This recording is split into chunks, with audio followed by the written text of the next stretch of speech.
YCP నేత మాచర్ల మాజీ MLA Pinnelli రామకృష్ణారెడ్డిపై మరో కేసు నమోదైంది. ఆయనను బుధవారం అర్ధరాత్రి మాచర్ల జూనియర్ సివిల్ కోర్టు లోపలికి తీసుకువెళ్తుండగా తెలుగు యువత జిల్లా అధ్యక్షుడు శివను కడుపులో కొట్టిన వీడియో వైరల్ అయింది.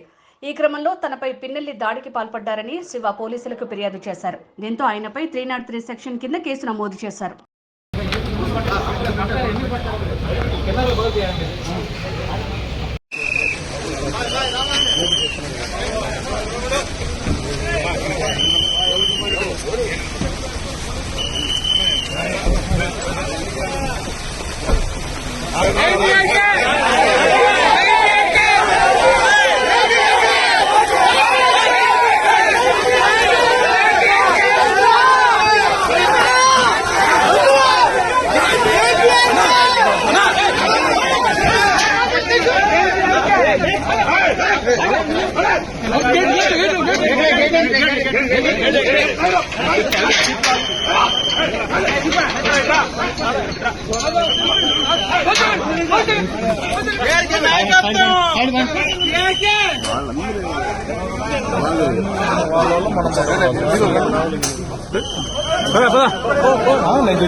పోయిటమంటే వెనక వాళ్ళని ఎప్పుడు వాళ్ళు చేయండి అన్న మమ్మల్ని